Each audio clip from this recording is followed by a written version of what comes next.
Hi എല്ലാവർക്കും നമസ്കാരം. RRB ALPന്റെ notification വന്ന് നിങ്ങൾ അറിഞ്ഞിട്ടുണ്ടാവും. ഏതാണ്ട് 11,000-ലധികം 11,127 വേക്കൻസിയാണ് റിപ്പോർട്ട് ചെയ്തിട്ടുള്ളത്. അപ്പോൾ ഈ നോട്ടിഫിക്കേഷൻ ഓൾറെഡി വന്നു, ആപ്ലിക്കേഷൻ വിൻഡോ ഓപ്പൺ ആയി. എങ്ങനെയാണ് ഇതിൻ്റെ ആപ്ലിക്കേഷൻ പ്രോസസ്സ്, എങ്ങനെയാണ് ഇത് ചെയ്യേണ്ടത് എന്നൊക്കെയാണ് നമ്മളിന്ന് നോക്കാൻ പോകുന്നത്. ഓക്കെ, ഓരോ സ്റ്റെപ്പ് ബൈ സ്റ്റെപ്പായിട്ട് നമ്മൾ അപ്ലൈ ചെയ്യുന്നത് എങ്ങനെയാണെന്നും ആണ് നോക്കാൻ പോകുന്നത്. അപ്പോൾ അപ്ലൈ ചെയ്യുന്നതിന് മുന്നേ നിങ്ങൾ അറിയേണ്ട കാര്യം എന്താണെന്ന് വെച്ചാൽ, നമ്മുടെ എക്സാമിൻ്റെ ആപ്ലിക്കേഷൻ ഡേറ്റ് എന്ന് പറയുന്നത് 15-ാം തീയതിയാണ് സ്റ്റാർട്ട് ചെയ്യുന്നത്. ഓക്കെ, 15-ാം തീയതി സ്റ്റാർട്ട് ചെയ്തു. അത് 14/6/26 വരെയാണ് നമുക്ക് അപ്ലൈ ചെയ്യാൻ പറ്റുന്നത്. അതിനുശേഷം 16-ാം തീയതി വരെ നമുക്ക് വേണമെങ്കിൽ payment last date of application fee അടക്കാനുള്ളത് 16-ാം തീയതി വരെ ഉണ്ട്. 14 ലാസ്റ്റ് ഡേറ്റ് ആണ്, അടുത്ത മാസം 14 ലാസ്റ്റാണ്. എന്നിട്ട് 2 ദിവസം കൂടെ കഴിഞ്ഞാൽ നമുക്ക് പേയ്മെൻറ്റ് അടക്കാനുള്ള അത്രയും ഡേറ്റ് വരെ പേയ്മെൻറ്റ് അടക്കാം. ഓക്കെ, അപ്പോൾ നിങ്ങൾ ലാസ്റ്റ് ദിവസത്തേക്ക് മാറ്റി വെക്കരുത്, ഇപ്പം തന്നെ അപ്ലൈ ചെയ്യാം. പിന്നെ അത് കഴിഞ്ഞിട്ട് മോഡിഫിക്കേഷൻ വിൻഡോയും ഓപ്പൺ ആവും. ഓക്കെ, മോഡിഫിക്കേഷൻ വിൻഡോ 17/6 മുതൽ 26/6 വരെ ഓപ്പൺ ആയിരിക്കും. അപ്പോൾ നമ്മൾ മനസ്സിലാക്കേണ്ട കാര്യം, നമ്മുടെ ബേസിക് ഡീറ്റെയിൽസ് ഒക്കെ ഉണ്ട്, അതൊന്നും നമ്മൾ വൺ ടൈം രജിസ്ട്രേഷനിൽ കൊടുത്താൽ അതൊന്നും നമുക്ക് ചേഞ്ച് ചെയ്യാൻ പറ്റില്ല. ഓക്കെ, അത്രയും കാര്യങ്ങൾ ഓർത്ത് വെക്കുക. ഇനി നമ്മൾ മനസ്സിലാക്കേണ്ട കാര്യം, അപ്പോൾ ALPൻ്റെ ലെവൽ 1 പോസ്റ്റാണ്. ബേസിക് പേ എന്ന് പറയുന്നത് 19,900 ആണ്.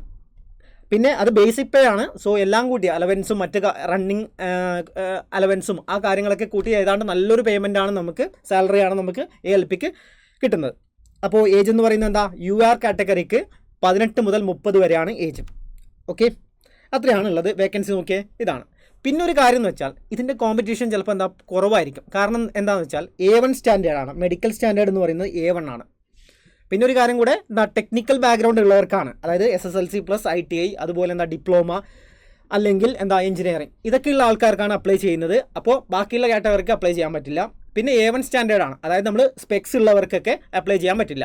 അതായത് ലോക്കോ പൈലറ്റ് എന്ന് പറയുന്നത് അത്രയും മെഡിക്കലി ഫിറ്റ് ആയിരിക്കേണ്ട ഒരു പൊസിഷനാണ്. അപ്പോൾ A1 സ്റ്റാൻഡേർഡുള്ള ആൾക്കാർക്ക് മാത്രമേ ഇത് അപ്ലൈ ചെയ്യാൻ പറ്റൂ. അപ്പോൾ അവിടെ തന്നെ കുറേ ആൾക്കാർ അവിടെ തന്നെ ഔട്ടായി പോയി. ബാക്കി അത്രയും മെഡിക്കലി ഫിറ്റായ ആൾക്കാർക്ക് മാത്രമേ ഈ എക്സാമിന് അപ്ലൈ ചെയ്യാൻ സാധിക്കുള്ളൂ. ഓക്കെ, ആ കാര്യം കൂടെ മനസ്സിലാക്കി വെക്കുക. പിന്നെ നമ്മൾ നോക്കേണ്ട കാര്യം എന്ന് വെച്ചാൽ ഏജിൻ്റെ കാര്യം. അപ്പോൾ ഏജിൻ്റെ കാര്യം എല്ലാവർക്കും ഒരുപാട് നമുക്ക് മെസ്സേജൊക്കെ വരുന്നതാണ്, ഏജിൻ്റെ ഡൗട്ടൊക്കെ ചോദിച്ചിട്ട്. അപ്പോൾ ഏജിൻ്റെ കാര്യം എന്ന് വെച്ചാൽ UR കാറ്റഗറിക്ക് ഞാൻ പറഞ്ഞു 18 മുതൽ 30 വരെയാണ്. നമുക്ക് ആപ്ലിക്കേഷൻ വിൻഡോയിലേക്ക് പോവാം, ആപ്ലിക്കേഷൻ പ്രോസസ്സിലേക്ക് പോവാം. അതിന് മുന്നേ നിങ്ങൾ ശ്രദ്ധിക്കേണ്ട കാര്യങ്ങളാണ് പറയുന്നത്. ഏജിൻ്റെ കാര്യം എന്ന് വെച്ചാൽ 18 മുതൽ 30 വരെയാണ് ഏജ്. UR കാറ്റഗറിക്ക് 18 മുതൽ 30 വരെയാണ്. അപ്പോൾ അവരുടെ നോക്കിയേ, 2/7/96 ശേഷം ജനിച്ച ആൾക്കാർക്ക് മാത്രമേ അപ്ലൈ ചെയ്യാൻ പറ്റും. ഓക്കെ, 96 മുന്നേ ജനിച്ച ആൾക്കാർക്ക് അപ്ലൈ ചെയ്യാൻ പറ്റില്ല. 2/7/96 മുന്നേ ജനിച്ച ആൾക്കാർക്ക് അപ്ലൈ ചെയ്യാൻ പറ്റില്ല UR കാറ്റഗറി. പിന്നെ OBC ആണെങ്കിൽ 3 വർഷം കൂടെ എക്സ്ട്രാ കിട്ടും. അത് എത്രയാണ്? 93 ആണ്. 2/7/93 ശേഷം ജനിച്ച ആൾക്കാർക്ക് മാത്രമേ അപ്ലൈ ചെയ്യാൻ പറ്റൂ. അതിന് മുന്നേ ജനിച്ച ആൾക്കാർക്ക് അപ്ലൈ ചെയ്യാൻ പറ്റില്ല. ഓക്കെ, പിന്നെ SC/ST ആണെങ്കിൽ 5 വർഷത്തെ ഏജ് റിലാക്സേഷൻ ഉണ്ട്. സോ 91/2/7. അപ്പോൾ ഇത്രയും കാര്യങ്ങൾ മനസ്സിലാക്കി വെക്കുക. 18 മിനിമം, മാക്സിമം UR കാറ്റഗറിക്ക് 30. സോ ഏജിൻ്റെ കാര്യത്തിൽ ഇനി ഒരു ഡൗട്ടും ഇല്ലയെന്ന് വിചാരിക്കുന്നു. ഇതാണ് ഏജിൻ്റെ കാര്യത്തിൽ നിങ്ങൾ ശ്രദ്ധിക്കേണ്ടത്. പിന്നെ അപ്പോൾ അത്രയും കാര്യങ്ങൾ ശ്രദ്ധിക്കുക. പിന്നെന്താ ഡോക്യുമെൻറ്റ്, നമുക്ക് എന്തൊക്കെയാണ് ഡോക്യുമെൻ്റാണ് വേണ്ടതെന്ന് വെച്ചാൽ, നിങ്ങൾ ഇപ്പോൾ OBC ആണെങ്കിൽ നോൺ ക്രീമി ലെയർ NCL ഇപ്പോൾ തന്നെ അപ്ലൈ ചെയ്യണം. കാരണം NCL എന്ന് വെച്ചാൽ കഴിഞ്ഞ വർഷത്തെ NCL, അതായത് NCL നമ്മൾ ശരിക്കും വേണ്ടത് ഈ ഫിനാൻഷ്യൽ ഇയറിൻ്റെ ആണ്. അതായത് April 1 ശേഷമുള്ള ഇപ്പോഴത്തെ ഈ ഫിനാൻഷ്യൽ ഇയറിലെ NCL സർട്ടിഫിക്കറ്റ് ആണ് നിങ്ങൾക്ക് വേണ്ടത്. പലർക്കും ഡൗട്ട് വരുന്ന ഏരിയ അവിടെയാണ്. OBC NCL സർട്ടിഫിക്കറ്റ് കഴിഞ്ഞ വർഷം കൊടുത്തത് മതിയോ? കഴിഞ്ഞ വർഷം കൊടുത്തതെന്ന് വെച്ചാൽ നമുക്ക് ഈ ഏപ്രിലിന് ശേഷം എടുത്ത April 1 ശേഷം എടുത്ത NCL സർട്ടിഫിക്കറ്റ് ആണ് നമുക്ക് വേണ്ടത്. ഓക്കെ, അപ്പോൾ അത്രയും കാര്യങ്ങൾ ക്ലിയർ ആണെന്ന് വിചാരിക്കുന്നു. നമ്മുടെ ഏജിൻ്റെ കാര്യം, ക്വാളിഫിക്കേഷൻ്റെ കാര്യം, അതുപോലെ ഈ OBCൻ്റെ കാര്യം, അതൊക്കെ ഓക്കെ ആണെന്ന് വിചാരിക്കുന്നു. ഇനി നമ്മൾ അപ്ലൈ ചെയ്യുന്ന പ്രോസസ്സിലേക്ക് പോകാം. അപ്പോൾ അപ്ലൈ ചെയ്യുമ്പോൾ നമ്മൾ ആദ്യം ചെയ്യേണ്ടത് സാധാരണ നിങ്ങൾ ഓൾറെഡി പഴയ എക്സാമിനൊക്കെ അപ്ലൈ ചെയ്തിട്ടുണ്ടെങ്കിൽ, RRBൻ്റെ എക്സാമിനൊക്കെ അപ്ലൈ ചെയ്തിട്ടുണ്ടെങ്കിൽ നിങ്ങൾക്ക് അറിയുന്നതായിരിക്കും. സോ നമ്മൾ ഫസ്റ്റ് ചെയ്യേണ്ടത് RRBapply.gov.in അതിലേക്ക് ലോഗിൻ ചെയ്യുക. നമ്മൾ ഗൂഗിളിൽ പോയിട്ട് സെർച്ച് ചെയ്യുക RRBapply.gov.in. അപ്പോൾ നമ്മൾ ആദ്യം കാണുന്ന ഈ ലിങ്ക് ഉണ്ടല്ലോ, അതിലേക്ക് ക്ലിക്ക് ചെയ്യുക.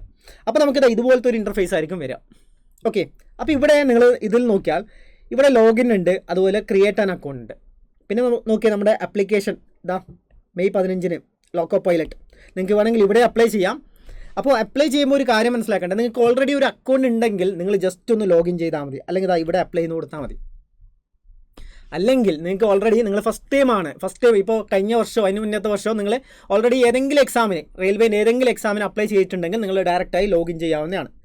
അല്ല നിങ്ങൾ ഫസ്റ്റ് ടൈമാണ് റെയിൽവേ എക്സാം എഴുതുന്നതെങ്കിൽ നിങ്ങൾ ചെയ്യേണ്ട എന്താണ്, ഇവിടെ ക്രിയേറ്റ് ആൻ അക്കൗണ്ടിൽ ക്ലിക്ക് ചെയ്യാം. ഓക്കെ, അപ്പോൾ ആദ്യം നിങ്ങളൊരു അക്കൗണ്ട് ക്രിയേറ്റ് ചെയ്യണം, അതിനുശേഷം വീണ്ടും നിങ്ങൾ ലോഗിൻ ചെയ്യണം. സോ ക്രിയേറ്റ് ആൻ അക്കൗണ്ടിൽ ക്ലിക്ക് ചെയ്താൽ നിങ്ങൾക്ക് ഇതുപോലത്തെ ഒരു ഇൻ്റർഫേസ് വരും. അപ്പോൾ ഇതിൽ നിങ്ങളുടെ ബേസിക് ഡീറ്റെയിൽസ് ഒക്കെ എന്താ, നാഷണാലിറ്റി, അതുപോലെ എന്താ നെയിം കൊടുക്കാം, ബർത്ത് ഡേറ്റ് കൊടുക്കുക, അത്രയും കാര്യങ്ങൾ, ജെൻഡർ കൊടുക്കുക, ഫാദറിൻ്റെ നെയിം കൺഫേം ചെയ്യുക, മദറിൻ്റെ നെയിം കൊടുക്കുക, പിന്നെന്താ അഡ്രസ്സ് കൊടുക്കുക, മൊബൈൽ നമ്പർ, അതൊക്കെ എന്താ ഇമെയിൽ ID കൊടുത്തിട്ട് ജനറേറ്റ് OTP. അപ്പോൾ ഇമെയിൽ ID വെരിഫൈ ചെയ്യണം, പിന്നെന്താ നമ്മുടെ മൊബൈൽ നമ്പറും വെരിഫൈ ചെയ്യണം. അതിനുശേഷം എന്താ ഇത്രയും കാര്യങ്ങൾ അഡ്രസ്സും കൂടെ ചെയ്യണം. ഓക്കെ, അപ്പോൾ ഇത്രയും കാര്യങ്ങൾ ചെയ്യണം. എന്നിട്ട് നിങ്ങൾ ചെയ്യേണ്ടത് വെരിഫൈ ത്രൂ ഡിജി ലോക്കർ ചെയ്യാം. അതായത് നമ്മൾ ഇതിൻ്റെ ആധാർ വെരിഫിക്കേഷനൊക്കെ ഉണ്ട്, വെരിഫൈ ത്രൂ ആധാർ കാർഡും ചെയ്യാം, അല്ലെങ്കിൽ I don't have Aadhaar card, നിങ്ങൾക്ക് ഏത് വേണമെങ്കിലും കൊടുക്കാം കേട്ടോ. അതായത് ആധാർ കാർഡ് കൊടുക്കുന്നതാണ് കുറച്ചും കൂടെ നല്ലത്, കാരണം ബയോമെട്രിക് നമുക്ക് എക്സാമിന് പോകുമ്പോൾ ബയോമെട്രിക് വെരിഫിക്കേഷനൊക്കെ ഉണ്ട്. അപ്പോൾ നിങ്ങൾ ആധാർ കൊടുക്കുന്നതാണ് കുറച്ചും കൂടെ നല്ലത്. ഇനി ആധാർ ഇല്ലെങ്കിൽ നിങ്ങൾക്ക് എന്താ ഇവിടെ ക്ലിക്ക് ചെയ്യാം, I do not have Aadhaar card എന്നുള്ളത് ക്ലിക്ക് ചെയ്തിട്ട് വേറെ ഏതെങ്കിലും ID പ്രൂഫ് കൊടുക്കാവുന്നതാണ്. പക്ഷേ ഞാൻ പറയുന്നു എന്താ ആധാർ കൊടുക്കുന്നതായിരിക്കും നല്ലത്. ഓക്കെ, എന്നിട്ട് നിങ്ങൾ അക്കൗണ്ട് ഒരു പാസ്വേഡ് ക്രിയേറ്റ് ചെയ്യാം. ഓക്കെ, എന്നിട്ട് ഇവിടെ ടിക്ക് ചെയ്യാം, നെക്സ്റ്റ് കൊടുക്കാം. ഓക്കെ, ഇങ്ങനെയാണ് നമ്മൾ ഒരു അക്കൗണ്ട് ക്രിയേറ്റ് ചെയ്യുന്നത്. ഇപ്പോൾ നമ്മൾ റെയിൽവേൻ്റെ RRBൻ്റെ സൈറ്റിൽ നമ്മളൊരു അക്കൗണ്ട് ക്രിയേറ്റ് ചെയ്തു. എന്നിട്ട് നേരെ എന്ത് ചെയ്യുക, അടുത്തത് ലോഗിനിൽ ക്ലിക്ക് ചെയ്യുക. നമ്മൾ നേരത്തെ കാണിച്ചില്ലേ, നേരെ അപ്ലൈ അല്ലെങ്കിൽ ലോഗിൻ നമ്മൾ ആദ്യം കാണിച്ചില്ലേ, നിങ്ങൾ ഇവിടെ ക്ലിക്ക് ചെയ്യാം, അല്ലെങ്കിൽ ഇവിടെ ക്ലിക്ക് ചെയ്യാം, ഏത് ക്ലിക്ക് ചെയ്താലും മതി. സോ ലോഗിൻ ചെയ്താൽ നിങ്ങൾക്ക് ഇങ്ങനെ വരും, എന്താ വരിക, ഇതുപോലുള്ളൊരു ഇത് വരും. അപ്പോൾ നിങ്ങൾക്ക് രണ്ട് തരത്തിൽ ലോഗിൻ ചെയ്യാം. ഒന്ന് വേണമെങ്കിൽ നോക്കിയാൽ മൊബൈൽ നമ്പർ കൊടുക്കാം, എന്നിട്ട് നമ്മൾ ജനറേറ്റ് ആധാർ OTP അങ്ങനെ കൊടുക്കാം. അതായത് മൊബൈൽ നമ്പർ കൊടുത്തു, എന്നിട്ട് ഈ ബോക്സിൽ ടിക്ക് ചെയ്യണം, എങ്കിൽ മാത്രമേ വരൂ കേട്ടോ. നിങ്ങൾ മൊബൈൽ നമ്പർ കൊടുത്തിട്ട് ഇങ്ങനെ ക്ലിക്ക് ചെയ്താൽ വരില്ല, മൊബൈൽ നമ്പർ കൊടുത്തിട്ട് OTP ക്ലിക്ക് ചെയ്താൽ വരില്ല. ഈ ബോക്സിൽ ടിക്ക് ചെയ്തിട്ട് OTP കൊടുക്കുക, മൊബൈൽ നമ്പർ കൊടുക്കുക, ഈ ബോക്സിൽ ക്ലിക്ക് ചെയ്യുക, എന്നിട്ട് OTP കൊടുക്കുമ്പോൾ നിങ്ങൾ ഫോണിലേക്ക് OTP വരും, അങ്ങനെ നിങ്ങൾക്ക് ലോഗിൻ ചെയ്യാം. അല്ലെങ്കിൽ നമ്മൾ നേരത്തെ പറഞ്ഞ പോലെ എന്താ നമ്മുടെ മൊബൈൽ നമ്പറും പാസ്വേഡ് നമ്മൾ ക്രിയേറ്റ് ചെയ്തിട്ടുണ്ടല്ലോ, അത് വെച്ചിട്ടും ലോഗിൻ ചെയ്യാം. അപ്പോൾ ലോഗിൻ ചെയ്യുമ്പോൾ നമുക്ക് ഇതുപോലെ വരും. അപ്പോൾ ഇതിൽ പറഞ്ഞിട്ടുണ്ട്, നമുക്കറിയാം റെയിൽവേ എക്സാംസിന് നമുക്കെന്താ നമ്മുടെ റീജിയണൽ ലാംഗ്വേജിലും, അതായത് 13 regional language plus Hindi English 15 ലാംഗ്വേജിലായിരിക്കും നമുക്ക് എക്സാം എഴുതാൻ പറ്റുന്നത്. അപ്പോൾ ഇതിലേത് ലാംഗ്വേജ് വേണമെങ്കിൽ നമുക്ക് ഓപ്റ്റ് ചെയ്യാൻ പറ്റും. നിങ്ങൾക്ക് വേണമെങ്കിൽ എന്താ ഇതിൽ ചോദിക്കുന്നുണ്ട് മലയാളം ചൂസ് ചെയ്യാം.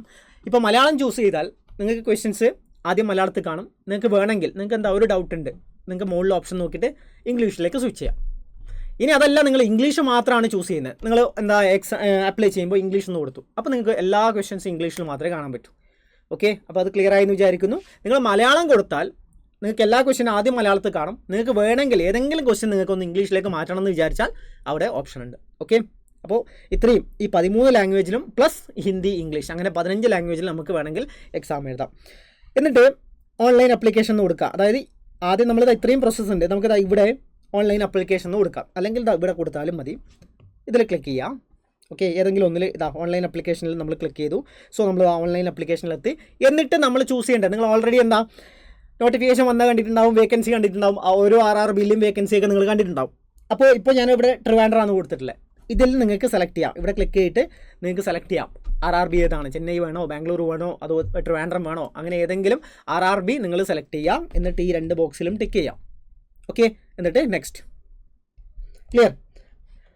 അപ്പോൾ വരുന്നതാണ്. അപ്പോൾ ഇത്രയും ചെയ്തതിന് ശേഷമാണ് റെയിൽവേൻ്റെ ഒരു പുതിയൊരു ഇതാണ് മെഡിക്കലി ഫിറ്റ് ആണെന്നുള്ള സെൽഫ് ഡിക്ലറേഷൻ നമ്മൾ കൊടുക്കണം. അസസ്മെൻറ്റ്, അതായത് അത്രയും മെഡിക്കൽ സ്റ്റാൻഡേർഡ് വേണ്ട, ഏറ്റവും കൂടുതൽ മെഡിക്കൽ സ്റ്റാൻഡേർഡ് വേണ്ട ഒരു പോസ്റ്റാണ് റെയിൽവേയിൽ A1 സ്റ്റാൻഡേർഡ്. കാരണം എന്താ, ഇയാളുടെ കയ്യിലാണ്, ഇയാൾ ആണ് ലോക്കോ പൈലറ്റ്, അതായത് ട്രെയിനിൻ്റെ ഡ്രൈവർ ഇയാളാണ്. അപ്പോൾ ഇയാൾക്ക് മെഡിക്കലി അത്ര ഫിറ്റ് ആയിരിക്കണം, വിഷൻ അത്ര ഫിറ്റ് ആയിരിക്കണം. അതുകൊണ്ടാണ് എന്താ സ്പെക്സ് വെച്ച ആൾക്കാർ, അല്ലെങ്കിൽ എന്താ നമ്മൾ സർജറി ചെയ്തിട്ട് ലെൻസ് അത് ചെയ്ത ലേസർ സർജറി ചെയ്ത ആൾക്കാർക്കും പറ്റില്ല. ഓക്കെ, കണ്ണിന് സർജറി ചെയ്ത ആൾക്കാർക്ക് പറ്റില്ല, സ്പെക്സ് വെക്കുന്ന ആൾക്കാർക്ക് പറ്റില്ല.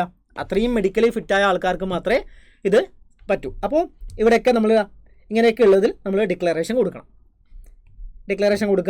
ഓക്കെ, ഇപ്പോൾ do you have unaided vision നോക്കിയാൽ 6/6 ഉണ്ടോ എന്ന് ചോദിക്കുന്നത്. 6/6 വേണം എന്തായാലും. ഓക്കെ, അപ്പോൾ യെസ് എന്ന് കൊടുക്കണം. അപ്പോൾ അതിലൊക്കെ നിങ്ങൾ ടെക്ക് ചെയ്യാം. ഇനി ഏതെങ്കിലും ഒന്നും ഇല്ലെങ്കിൽ നോക്കിയാൽ നമ്മളിപ്പോൾ നോ കൊടുത്തു, 6/6 ഇല്ലയെന്ന് കൊടുത്തു. അപ്പോൾ എന്താ, based on the your response you are medically not eligible. അപ്പോൾ ഇതിൽ ഏതെങ്കിലും നോക്കിയാൽ ഇവിടെ റെഡ് വന്നാൽ നിങ്ങൾ നോട്ട് എലിജിബിൾ ആണ്. അപ്പോൾ അതൊക്കെ വായിച്ചു നോക്കുക. അതിൽ ഒരു പ്രശ്നവും നിങ്ങൾക്ക് ഇല്ലയെന്ന് ഉറപ്പ് വരുത്തുക, എന്നിട്ട് കൊടുക്കുക. ഓക്കെ, അപ്പോൾ മെഡിക്കലി അവിടെ കുറേ കാര്യങ്ങൾ ചോദിക്കുന്നുണ്ട്, അതൊക്കെ നിങ്ങൾ കാര്യമായിട്ട് ടിക്ക് ചെയ്യാം. ഓക്കെ, അപ്പോൾ മെഡിക്കൽ അതായത് ഒരു 5 പേജിൽ ചോദിക്കുന്നുണ്ട് ഇത്രയും കാര്യങ്ങൾ.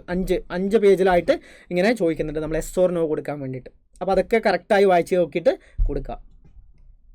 മെൻ്റൽ ഹെൽത്ത്, മെൻ്റൽ ഫിറ്റ്നസിൻ്റെ കാര്യങ്ങൾ ചോദിക്കുന്നുണ്ട്. അങ്ങനെ ഓരോ കാര്യങ്ങളും ചോദിക്കുന്നുണ്ട്, അതൊക്കെ കറക്റ്റായി വായിച്ച് നോക്കുക. എന്തായാലും ഗ്രീനാണ് ശരിക്കും വരേണ്ടത്. റെഡ് വന്നാൽ അപ്ലൈ ചെയ്യാൻ പറ്റില്ല. അപ്പോൾ ഗ്രീൻ ആവുന്നത് കൊടുക്കുക. നിങ്ങൾ നോക്കിയിട്ട് കൊടുക്കണം, ഫേക്ക് ചെയ്യാൻ പാടില്ല കേട്ടോ. അത്രയും കൊടുക്കുക. എന്നിട്ട് ലാസ്റ്റ് ഐ എഗ്രി ഡിക്ലറേഷൻ കൊടുക്കുക. സോ എന്നിട്ട് സബ്മിറ്റ് കൊടുക്കുക. ഡിക്ലറേഷൻ കൊടുക്കുന്നു, സബ്മിറ്റ് കൊടുക്കുന്നു. അതിനുശേഷം നമുക്കിത് ഇങ്ങനെയാണ് എത്തുക. സോ നിങ്ങൾ ഓൾറെഡി എക്സാമിന് അപ്ലൈ ചെയ്ത ആൾക്കാരാണെങ്കിൽ നിങ്ങളുടെ ഡീറ്റെയിൽസ് ഓൾറെഡി അവിടെ ഉണ്ടാവും. അല്ലെങ്കിൽ നിങ്ങൾ ഫില്ല് ചെയ്യാം. നിങ്ങൾ മുന്നേ ഏതെങ്കിലും എക്സാമിന് അപ്ലൈ ചെയ്തതാണെങ്കിൽ നിങ്ങളുടെ ഡീറ്റെയിൽസ് ഓൾറെഡി ഇവിടെ ഉണ്ടാവും, അത് ഫില്ല് ചെയ്യുക. ഇവിടെ എന്താ കൊടുക്കണ്ടേ? ഇവിടെ എക്സ്ട്രാ നോക്കിയാൽ മദർ ടങ് കൊടുക്കാനുണ്ട്, മലയാളം കൊടുക്കുക. ഇവിടെയാണ് choose your language for examination. അപ്പോൾ ഇവിടെയാണ് ഞാൻ നേരത്തെ പറഞ്ഞ കാര്യം കൊടുക്കേണ്ടത്. ഇപ്പോൾ ഇംഗ്ലീഷ് ആണെങ്കിൽ നിങ്ങൾക്ക് ഇംഗ്ലീഷ് ഓക്കെ ആണെങ്കിൽ ഇംഗ്ലീഷ് കൊടുക്കുക. അപ്പോൾ ഇംഗ്ലീഷിൽ മാത്രമേ ക്വസ്റ്റ്യൻസ് കാണൂ. ഇനി അതല്ല നിങ്ങൾക്ക് മലയാളം വേണമെങ്കിൽ മലയാളത്തിൽ ക്വസ്റ്റ്യൻ ആദ്യം കാണും. പിന്നെ അത് വേണമെങ്കിൽ ഓരോ ക്വസ്റ്റ്യനിലും നിങ്ങൾക്ക് എന്തെങ്കിലും ഡൗട്ട് മലയാളത്തിലുണ്ടെങ്കിൽ നിങ്ങൾക്ക് അവിടെ മേലെ ഒരു ഓപ്ഷൻ ഉണ്ടാവും, അതിൽ പോയിട്ട് നിങ്ങൾക്ക് ഇംഗ്ലീഷിലൊന്ന് സ്വിച്ച് ചെയ്യാൻ പറ്റും. എല്ലാ ക്വസ്റ്റ്യനും എന്തായാലും ഫസ്റ്റ് നിങ്ങൾക്ക് മലയാളത്തിലായിരിക്കും കാണുക. അപ്പോൾ ഇവിടെ നിങ്ങൾക്ക് വേണ്ട ലാംഗ്വേജ് കൊടുക്കുക കേട്ടോ. മലയാളം വേണമെങ്കിൽ മലയാളം, ഇംഗ്ലീഷ് വേണമെങ്കിൽ ഇംഗ്ലീഷ്. പിന്നെ നിങ്ങളുടെ മാർക്ക്, ഐഡൻറ്റിഫിക്കേഷൻ മാർക്ക്, ഇപ്പോൾ എവിടെയെങ്കിലും ബ്ലാക്ക് മോൾ ഉണ്ടെങ്കിൽ അതൊക്കെ കൊടുക്കുക. 2 കൊടുക്കണം, ഇത് 2 കൊടുക്കുക. ഓക്കെ, ബാക്കി കാര്യങ്ങളൊക്കെ ഇതൊക്കെ ഓൾറെഡി ഫില്ല് ചെയ്തിട്ടുണ്ടെങ്കിൽ ഓൾറെഡി ഇവിടെ ഉണ്ടാവും, അല്ലെങ്കിൽ ഫില്ല് ചെയ്യാം. പിന്നെ അപ്പോൾ അതിൻ്റെ താഴേക്ക് കൊണ്ട് ഇപ്പോൾ നിങ്ങൾ OBC ആണെങ്കിൽ OBC എന്ന് കൊടുക്കാം. OBC എന്ന് കൊടുത്താൽ എന്താ ചോദിക്കുന്നത്? OBC എന്ന് കൊടുത്താൽ അത് ക്രീമി ലെയർ ആണോ നോൺ ക്രീമി ലെയർ ആണോ? അപ്പോൾ എന്താണ് ക്രീമി ലെയർ, എന്താണ് നോൺ ക്രീമി ലെയർ എന്ന് നിങ്ങൾക്ക് അറിയാമായിരിക്കുമല്ലോ. സോ നിങ്ങൾ NCL നോൺ ക്രീമി ലെയർ ആണെങ്കിൽ നിങ്ങൾക്ക് റിസർവേഷൻ ഉണ്ട്, അല്ലെങ്കിൽ ക്രീമി ലെയർ ആണെങ്കിൽ നിങ്ങൾക്ക് റിസർവേഷൻ ഇല്ല. അപ്പോൾ ഇവിടെ ഞാൻ എന്താ കൊടുത്തിട്ടുള്ളത്? ഇവിടെ നോൺ ക്രീമി ലെയർ കൊടുത്തു. നോൺ ക്രീമി ലെയർ കൊടുത്താൽ നോക്കിയേ, ഇവിടെ കാസ്റ്റിൻ്റെ നെയിം കൊടുത്തു. പിന്നെ കമ്മ്യൂണിറ്റി സർട്ടിഫിക്കറ്റ് നമ്പർ, അതായത് നിങ്ങൾ NCL സർട്ടിഫിക്കറ്റ് നമ്പർ, അതിൻ്റെ മേലെ നമ്പർ ഉണ്ടാവുമല്ലോ, ആ നമ്പർ കൊടുക്കണം. പിന്നെ ഇഷ്യൂ ചെയ്യുന്ന അതോറിറ്റി, നിങ്ങൾ ചിലപ്പോൾ തഹസിൽദാർ ആയിരിക്കും, അതായത് ഏറ്റവും ചെറുതായത് കുറഞ്ഞത് തഹസിൽദാറെങ്കിലും. നമ്മൾ സെൻട്രൽ ഗവൺമെൻറ് എക്സാമിനാണ് അപ്ലൈ ചെയ്യുന്നത്. അപ്പോൾ വില്ലേജ് ഓഫീസർ അല്ല സൈൻ ചെയ്യേണ്ടത്, തഹസിൽദാറാണ് സൈൻ ചെയ്യേണ്ടത്. തഹസിൽദാറോ അതിന് മേലേക്കുള്ള അതോറിറ്റി ഉള്ള ആൾക്കാരാണ് സൈൻ ചെയ്യേണ്ടത്. ഓക്കെ, സോ അത് കൊടുക്കുക. പിന്നെന്താ ഡേറ്റും കൊടുക്കുക. ഓക്കെ, ഇവിടെ ഞാൻ OBC ആണ് കൊടുത്തിട്ടുള്ളത്. ഇനി വേണമെങ്കിൽ SC ST കൊടുത്താൽ SC ST കാസ്റ്റ് സർട്ടിഫിക്കറ്റ് ഉണ്ട്. ഓക്കെ, അതൊക്കെ കൊടുക്കുക. അപ്പോൾ ഞാൻ പറഞ്ഞു OBC സർട്ടിഫിക്കറ്റ് ആണെങ്കിൽ ഈ ഫിനാൻഷ്യൽ ഇയർ ഏപ്രിൽ 1 ശേഷമുള്ള NCL സർട്ടിഫിക്കറ്റ് ആണ് നമുക്ക് ആവശ്യം. അപ്പോൾ അത് ഇനി ആർക്കും ഡൗട്ടില്ല എന്ന് വിചാരിക്കുന്നു. ഓക്കെ, അത് കഴിഞ്ഞിട്ട് നമ്മൾ അഡ്രസ്സ് കൊടുക്കുക. അഡ്രസ്സ് ഡീറ്റെയിൽ ആയിട്ട് കൊടുക്കുക. ഓക്കെ, പിന്നെ നമ്മുടെ ഇത്രയും കാര്യങ്ങളാണ്. പേഴ്സണൽ ഡീറ്റെയിൽസ് ഉണ്ട്, അതർ ഡീറ്റെയിൽസ്, എഡ്യൂക്കേഷൻ ഡീറ്റെയിൽസ്, പിന്നെ നമ്മൾ ഫോട്ടോ ചെയ്യണം, പിന്നെ പ്രിഫറൻസ് കൊടുക്കണം. ഇത്രയും കാര്യങ്ങളാണ് നമ്മൾ ചെയ്യേണ്ടത്. അപ്പോൾ ഇതിലെന്താ എക്സ് സർവീസ് മെൻ ആണോ, അങ്ങനെയാണെങ്കിൽ അത് കൊടുക്കണം. അത് കൊടുത്താൽ എസ് എന്ന് കൊടുത്താൽ, ഞാൻ ഇവിടെ കൊടുത്തിട്ടില്ല, എസ് എന്ന് കൊടുത്താൽ അതിലുള്ള ഡോക്യുമെൻറ്റും കാര്യങ്ങളൊക്കെ കൊടുക്കണം. ഓക്കെ, അപ്പോൾ ഇതൊക്കെ വായിച്ചു നോക്കുക. EBC ആണോ, എംപ്ലോയി ഓഫ് റെയിൽവേ ആണെങ്കിൽ ആണെന്ന് കൊടുക്കുക. അപ്പോൾ അതിനുള്ള എക്സ്പ്ലനേഷനും കാര്യങ്ങളും ഡോക്യുമെൻ്റൊക്കെ കൊടുക്കണം നമ്മൾ. റെയിൽവേ ആണോ, ഡിപ്പാർട്ട്മെൻറ്റ്, അതൊക്കെ കൊടുക്കുക. പിന്നെ ആധാർ നമ്പർ.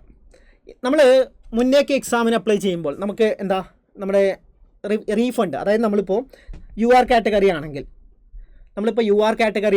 500 രൂപയാണ് പേ ചെയ്യേണ്ടത്. ഓക്കെ, UR കാറ്റഗറി ആണെങ്കിൽ 500 രൂപയാണ് പേ ചെയ്യേണ്ടത്. അപ്പോൾ അതിൽ 400 രൂപ നമുക്ക് തിരിച്ച് കിട്ടും. ഓക്കെ, UR കാറ്റഗറി ആണെങ്കിൽ 500 രൂപയാണ്, അതിൽ 400 രൂപ നമുക്ക് തിരിച്ച് കിട്ടും. അപ്പോൾ അതിന് നമ്മൾ സാധാരണ ചെയ്യുന്ന നമ്മുടെ ബാങ്ക് അക്കൗണ്ട് ഡീറ്റെയിൽസ് ആണ് കഴിഞ്ഞ വർഷമൊക്കെ കൊടുക്കുക. ഇപ്പോൾ നമ്മൾ ആധാർ നമ്പറാണ് കൊടുക്കേണ്ടത്. ആധാർ നമ്പറുമായിട്ട് നമ്മൾ ബാങ്ക് അക്കൗണ്ട് ലിങ്ക് ആക്കിയിട്ടുണ്ടല്ലോ. അപ്പോൾ നമ്മൾ ആധാർ നമ്പർ കൊടുക്കുമ്പോൾ ഓട്ടോമാറ്റിക്കായിട്ട് നമ്മളെ അക്കൗണ്ട് ഇവിടെ വരും. സോ നിങ്ങളുടെ ആധാർ നമ്പർ കൊടുക്കുക. അപ്പോൾ ഓട്ടോമാറ്റിക്കായിട്ട് അക്കൗണ്ട് ഇവിടെ വരുന്നതായിരിക്കും. ഓക്കെ, ഞാൻ അക്കൗണ്ട് എടുത്തില്ല അല്ലേ. ഓക്കെ, ഓട്ടോമാറ്റിക്കായിട്ട് നമ്മുടെ അക്കൗണ്ട് വന്നിട്ടുണ്ടാവും. ഓക്കെ, അപ്പോൾ ആധാർ കൊടുത്താൽ ഓട്ടോമാറ്റിക്കായിട്ട് നമ്മുടെ അക്കൗണ്ട് ഇവിടെ വരും. പിന്നെ നെക്സ്റ്റ് കൊടുത്താൽ ക്വാളിഫിക്കേഷനാണ്. അപ്പോൾ നമ്മളെന്താ പേഴ്സണൽ ഡീറ്റെയിൽസും അതർ ഡീറ്റെയിൽസ് ഒക്കെ കൊടുത്തു. ഇനി എഡ്യൂക്കേഷൻ ക്വാളിഫിക്കേഷനാണ് വേണ്ടത്. അപ്പോൾ ഇവിടെ എന്താണ് നിങ്ങൾ ആദ്യം കൊടുക്കേണ്ടത്? മെട്രിക്കുലേഷനാണ് കൊടുക്കേണ്ടത്. SSLC മെട്രിക്കുലേഷൻ്റെ ആദ്യം കൊടുക്കുക, മെട്രിക്കുലേഷൻ കൊടുക്കുക. സോ എന്താ മെട്രിക്കുലേഷൻ എന്താ ഇങ്ങനെ കൊടുക്കുക. അതായത് നിങ്ങളിത് ഇവിടെ കൊടുക്കുമ്പോൾ നിങ്ങൾക്ക് ഒരുപാട് ഓപ്ഷൻ വരും. മെട്രിക്കുലേഷൻ SSLC ഡിപ്ലോമ അതുപോലെ ഡിഗ്രി അതൊക്കെ വരും. ആദ്യം നിങ്ങൾ സെലക്ട് ചെയ്യേണ്ടത് മെട്രിക്കുലേഷനാണ് സെലക്ട് ചെയ്യേണ്ടത് കേട്ടോ. എല്ലാവരും ആദ്യം മെട്രിക്കുലേഷൻ സെലക്ട് ചെയ്യുക, എന്നിട്ട് അത് ഫില്ല് ചെയ്യാം. ഓക്കെ, എന്നിട്ട് വീണ്ടും ആഡ് കൊടുക്കുക. ആഡ് കൊടുക്കുമ്പോൾ അടുത്തത് നമുക്ക് സെലക്ട് ചെയ്യാൻ പറ്റും. അടുത്ത സെലക്ട് ചെയ്യുക. അവിടെ നമ്മളെന്താ ഡിഗ്രി കൊടുക്കുക. ഇപ്പോൾ എന്താ ഡിഗ്രി ഇൻ എഞ്ചിനീയറിംഗ് അങ്ങനെ കൊടുക്കുക. എന്നിട്ട് എന്താ ഏതാണ് അത് കൊടുക്കുക. ഇപ്പോൾ എവിടെയാണ് സ്റ്റേറ്റ് കൊടുക്കുക, ഡിസ്ട്രിക്റ്റ് കൊടുക്കുക, നമ്മുടെ എന്താ എക്സാം ബോർഡ്, നിങ്ങളെ യൂണിവേഴ്സിറ്റിയൊക്കെ കൊടുക്കുക. സോ യൂണിവേഴ്സിറ്റി കൊടുക്കുക. ഞാനിവിടെ ജസ്റ്റ് ഒന്ന് ടൈപ്പ് ചെയ്തേ ഉള്ളൂ. നിങ്ങൾ യൂണിവേഴ്സിറ്റി കൊടുക്കുക. പിന്നെ ഏത് വർഷമാണ്. സോ ഞാൻ വെറുതെ ഇങ്ങനെ കൊടുത്തു. ഇതൊക്കെ വെറുതെ കൊടുത്താണ് കേട്ടോ. സോ അങ്ങനെ കൊടുക്കുക. അപ്പോൾ നിങ്ങൾ യൂണിവേഴ്സിറ്റി കാര്യങ്ങളൊക്കെ കൊടുക്കുക. സോ മെട്രിക്കുലേഷൻ കൊടുക്കുക, നിങ്ങളെ ഡിഗ്രി കൊടുക്കുക. ഇനി ഡിപ്ലോമ ആണെങ്കിൽ ഡിപ്ലോമ കൊടുക്കുക, ITI ആണെങ്കിൽ ITI കൊടുക്കുക. ആ എഡ്യൂക്കേഷൻ ക്വാളിഫിക്കേഷൻ കൊടുക്കുക. എന്നിട്ട് നെക്സ്റ്റ്. ഓക്കെ, സേവ് ഓപ്ഷൻ ഉണ്ടാവും. അത് കഴിഞ്ഞിട്ട് നമ്മൾ നെക്സ്റ്റ് ക്ലിക്ക് ചെയ്യാം. അടുത്തത് അപ്പോൾ അത്രയും ചെയ്തതിന് ശേഷം അപ്പോൾ നമ്മളിതാ ഇവിടം വരെ എത്തി. എഡ്യൂക്കേഷൻ ക്വാളിഫിക്കേഷൻ ഓക്കെ ആയി. ഇനി നമ്മളെന്താ ഫോട്ടോ അപ്ലോഡ് ചെയ്യണം. Upload profile documents. അപ്പോൾ ഡോക്യുമെൻറ്റ്സ് അപ്ലോഡ് ചെയ്യാനുള്ളതാണ്. അപ്പോൾ ആദ്യം നമ്മൾ വരുന്നത് എന്താ അപ്ലിക്കൻസ് കളർ പാസ്പോർട്ട് ഫോട്ടോഗ്രാഫാണ്. പക്ഷേ ഇവിടെ നമ്മൾ എന്താ പാസ്പോർട്ട് ഫോട്ടോഗ്രാഫ് എന്ന് പറയുമ്പോൾ നമ്മളെന്താ ഫോട്ടോ എടുത്തിട്ട് കൊടുക്കേണ്ടതല്ല, ലൈവായിട്ട് നമ്മൾ ഫോട്ടോ എടുക്കണം. അപ്പോൾ ലൈവായിട്ട് എടുക്കുമ്പോൾ നിങ്ങൾക്ക് വേണമെങ്കിൽ ഇവിടെ ലൈവായിട്ട് ഇമേജ് എടുക്കാം. അതായത് ഇവിടെ നോക്കിയാൽ ലൈവായിട്ട് ഇമേജ് എടുക്കാം. അല്ലെങ്കിൽ നിങ്ങളിപ്പോൾ ലാപ്പിലാണ് ചെയ്യുന്നതെങ്കിൽ നിങ്ങൾക്ക് എന്താ കറക്റ്റ് ഫോട്ടോ എടുക്കാൻ പറ്റില്ല. അപ്പോൾ നിങ്ങൾ ചെയ്യേണ്ടത് എന്താണെന്ന് വെച്ചാൽ ഇവിടെ ക്ലിക്ക് ചെയ്യാം. അപ്പോൾ ഇതുപോലൊരു QR കോഡ് കിട്ടും.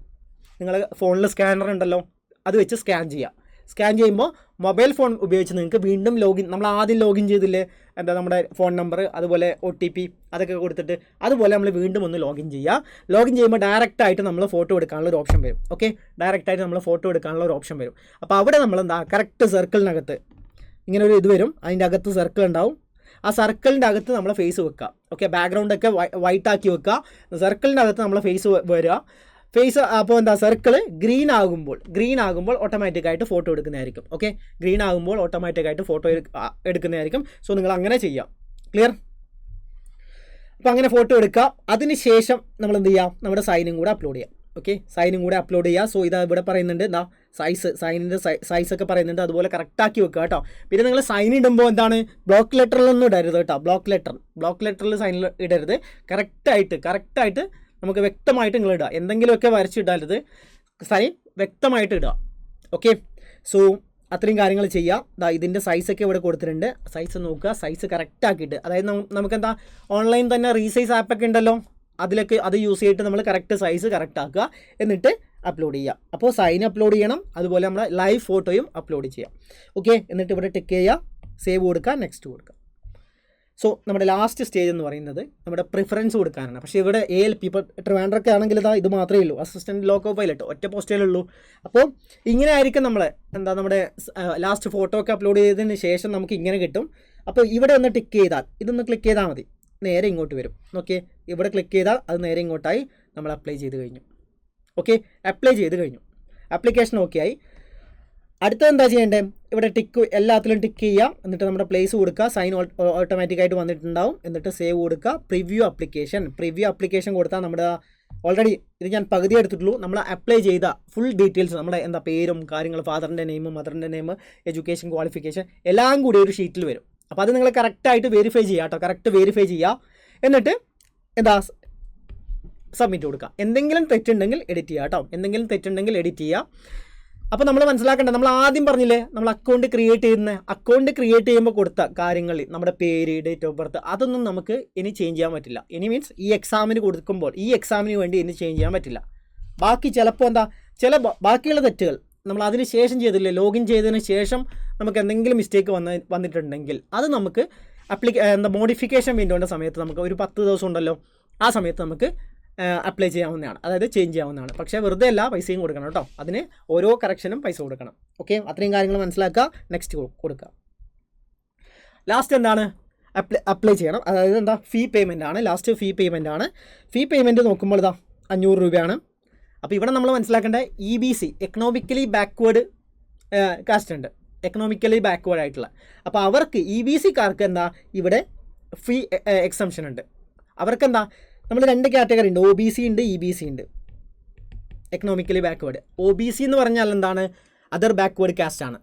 പിന്നെ EBC എന്ന് പറയുമ്പോൾ അവർക്ക് ഫീ പേയ്മെൻറ്റിൽ മാത്രമേ എക്സംഷൻ ഉള്ളൂ, റിസർവേഷൻ ഇല്ല. ഓക്കെ, എക്കണോമിക്കലി ബാക്ക്വേർഡ് ഉള്ള ആൾക്കാർക്ക്, എക്കണോമിക്കലി ബാക്ക്വേർഡ് അതായത് ജനറൽ കാറ്റഗറിയിൽ അതല്ല, നമ്മൾ എക്കണോമിക്കലി ബാക്ക്വേർഡ് ഉള്ള ആൾക്കാർക്ക് EWS അല്ല പറയുന്നത്, EWS അല്ല പറയുന്നത്, EBC അവർക്ക് ആണെങ്കിൽ എന്താണ് നമ്മുടെ ഫീ പേയ്മെൻറ്റിൽ മാത്രം എക്സംഷൻ ഉണ്ട്, റിസർവേഷൻ ഇല്ല.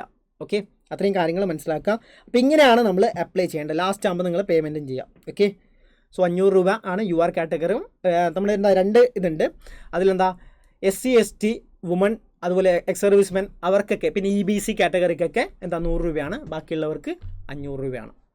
സോ ഇങ്ങനെയാണ് നമ്മൾ അപ്ലൈ ചെയ്യേണ്ടത്. ഓക്കെ, ഇത്രയും കാര്യങ്ങൾ ഇങ്ങനെയാണ് നമ്മൾ അപ്ലൈ ചെയ്യേണ്ടത്. അപ്പോൾ കൃത്യമായി മനസ്സിലാക്കാൻ നല്ലൊരു പോസ്റ്റാണ്. കാരണം എന്താ 19,900 ബേസിക് പേ എങ്കിലും നല്ലൊരു സാലറി തന്നെ, 10,70,000 വരെ നമുക്ക് എന്താ റണ്ണിങ് കോസ്റ്റ് ഉണ്ട്. ഓരോ കിലോമീറ്ററിന് 4 രൂപ വീതം റണ്ണിങ് കോസ്റ്റും കൂടെ നിങ്ങൾക്ക് കിട്ടുന്നുണ്ട്. പിന്നെന്താ DA കിട്ടുന്നുണ്ട്. ഇനിയിപ്പോൾ എന്താ നമ്മുടെ അടുത്ത പേ കമ്മീഷൻ, 8th പേ കമ്മീഷൻ കൂടെ വന്നാൽ എന്താ സാലറി ഇൻക്രീസ് ആവും. ഓക്കെ, എന്തായാലും നല്ലൊരു പോസ്റ്റാണ്. പിന്നെ നിങ്ങൾക്ക് എന്താ ഡിപ്പാർട്ട്മെൻറ്റിൽ കയറി, ഇപ്പോൾ റെയിൽവേയിൽ ഏതെങ്കിലും ഒരു പോസ്റ്റിൽ നിങ്ങൾ കയറിയാൽ പിന്നെ ഡിപ്പാർട്ട്മെൻറ്റ് ടെസ്റ്റ് ഉണ്ട്. ഓക്കെ, 2 ഡിപ്പാർട്ട്മെൻറ്റ് ടെസ്റ്റ് ഉണ്ട്. ആ ടെസ്റ്റൊക്കെ കയറി നിങ്ങൾ മറ്റ് പോസ്റ്റിലേക്ക്, മറ്റ് ഡിപ്പാർട്ട്മെൻറ്റിലേക്കൊക്കെ മാറാവുന്നതാണ്. ഓക്കെ, അപ്പോൾ ആദ്യം നിങ്ങളൊരു ജോലിയിൽ കയറുക. ഇനി നിങ്ങൾക്ക് ആ ജോലി ഇഷ്ടപ്പെട്ടില്ലെങ്കിൽ ഡിപ്പാർട്ട്മെൻറ്റ് ടെസ്റ്റ് എഴുതിയിട്ട് വീണ്ടും മാറി കയറുക. ഓക്കെ, നല്ല സാലറി കിട്ടുന്ന നല്ലൊരു പോസ്റ്റാണ്. ഓക്കെ, അപ്പോൾ അത്രയും കാര്യങ്ങൾ മനസ്സിലാക്കുക. ഇനി പിന്നെ ഒരു കാര്യം കൂടെ, നമ്മുടെ സിലബസിൽ നമ്മൾ കഴിഞ്ഞ വർഷമൊക്കെ ജനറൽ അവയർനെസ് ഒക്കെ പഠിക്കാനുണ്ടായി, പക്ഷേ ഈ വർഷം ജനറൽ അവയർനെസ് ഇല്ല. അത് ഒരു ഇമ്പോർട്ടൻറ്റ് കാര്യമാണ്. പിന്നെ CBAT എന്ന് പറഞ്ഞൊരു കാര്യമുണ്ട്. അതിൻ്റെ എന്താ CBT 2-ൻ്റെയും CBT 1 ക്വാളിഫൈ ചെയ്യണം, CBT 2-ൻ്റെ 50%, CBAT എന്ന് പറഞ്ഞൊരു സെക്ഷനും കൂടിയുണ്ട്. CBATൻ്റെ 50% കൂടിയിട്ടാണ് നമുക്ക് പുതിയ എന്താ ഫൈനൽ മെറിറ്റ് ലിസ്റ്റ് ഉണ്ടാക്കുന്നത്. അപ്പോൾ അതിൻ്റെ സിലബസിൻ്റെ കാര്യങ്ങളൊക്കെ നമുക്ക് വീണ്ടും അടുത്തൊരു വീഡിയോ ചെയ്യാം. ഈ കാര്യങ്ങൾ കൃത്യമായി മനസ്സിലാക്കിയിട്ട് നിങ്ങൾ കറക്റ്റായി മനസ്സിലാക്കി മെഡിക്കൽ സ്റ്റാൻഡേർഡ് ഒക്കെ നോക്കിയിട്ട് നിങ്ങൾ അപ്ലൈ ചെയ്യുക കേട്ടോ.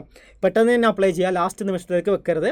ഓക്കെ, ഇനി അപ്പോൾ ഫീ പേയ്മെൻറ്റ് ഇങ്ങനെയൊക്കെ പേ ചെയ്യാം.